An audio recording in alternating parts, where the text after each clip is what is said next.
Hi, welcome to another episode of Hot Takes, and we're going to talk about Shona Robison, the genius that is the Finance Minister of Scotland. She sits there with a huge IQ of 86 and her broken abacus, and she cannot answer the very simplest of questions on the policies that she is devising and enacting.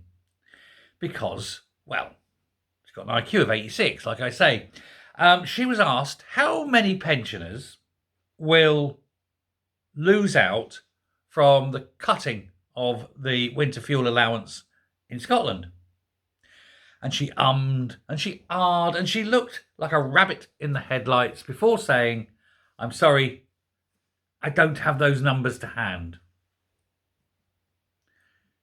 You should have the numbers to hand. This is your very job, is to have those numbers to hand.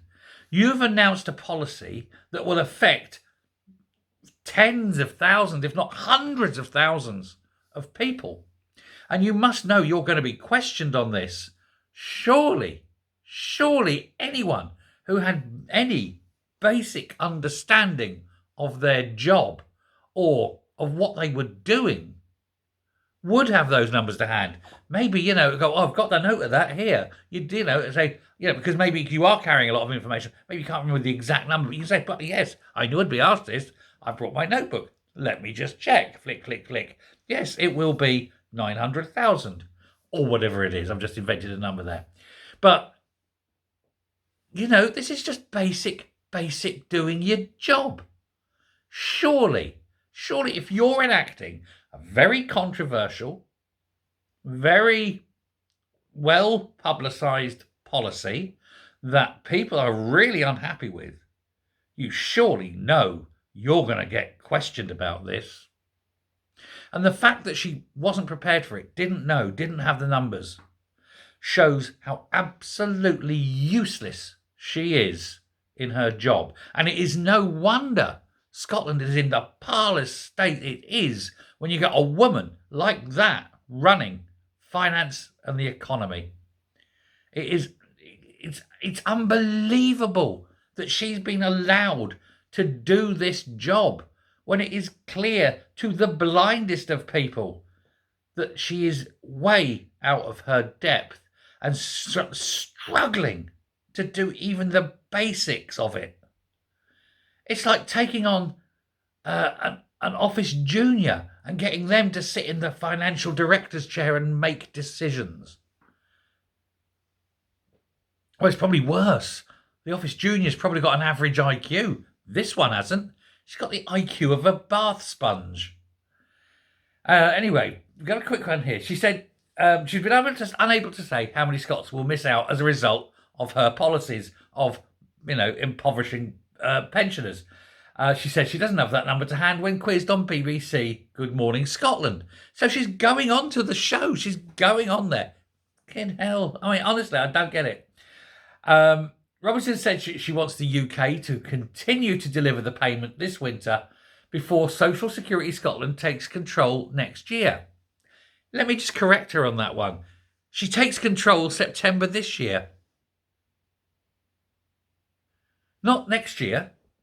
As of next month, it's her job. And so while they've announced this cut, it will actually... I just don't...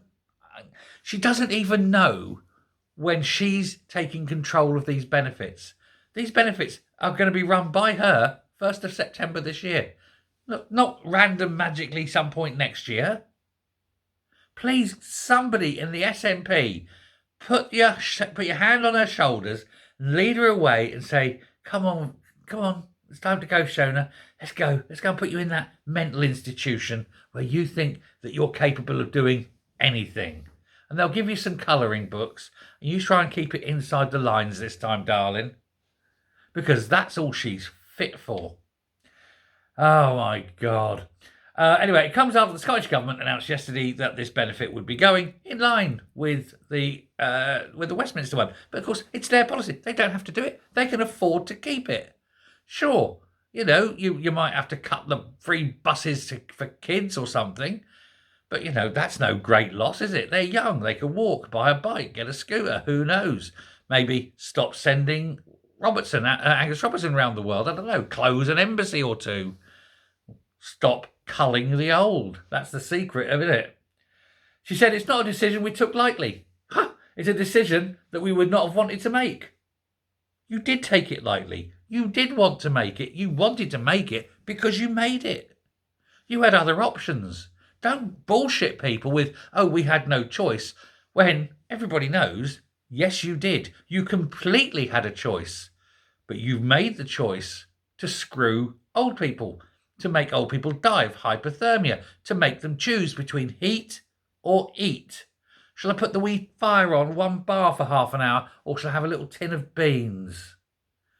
Meanwhile, she's sitting there, all snug as a bug in a rug. Oh, look at me. Oh, God, it's hot in here, isn't it?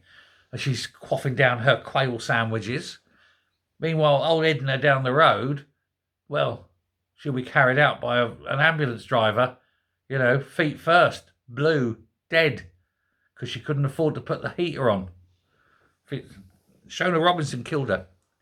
Anyway, when asked how much money would be saved, she said it's 160 million, which is peanuts when you consider they're paying over 300 million to keep kids on buses. They're paying 350 million for Angus Robertson. They're paying tens or 20s of millions for these embassies. It's all wrong. They're spending £8 million a month on spin doctors. It's wrong. I was right. Age Scotland said making the winter fuel payment means tested will impact 900,000 Scots pensioners. I must somewhere have picked that number up and it's stuck. So I was right. It was a guess, but it must have obviously been one that was sitting itching at the back of my head. Anyway, it now includes more than 250,000 who are living in fuel poverty. In a country that is swimming in oil and gas, fuel poverty. All those windmills, fuel poverty. All those solar farms, fuel poverty. How can Scotland have fuel poverty when it's destroyed the entire country throwing windmills up? Is it because the windmills aren't very good? Could be, isn't it? Even so, you've got all that coal and gas and oil. So, start extracting it. Anyway, the charity, Age Concern, has launched a petition to stop the benefit from being scrapped. Yeah, because there's no reason to scrap it. Scotland can afford to do it. Easy. Very, very easily. It's just Shona Robison obviously has it in for the old as well, and she doesn't know what she's talking about. Let me know what you think. I think she's an absolute lunatic and she shouldn't be in the job. That's just me. Anyway, till next time, stay safe, stay well. I will speak to you later, and we'll all be thankful that it's not cold yet. Thanks a lot. Bye.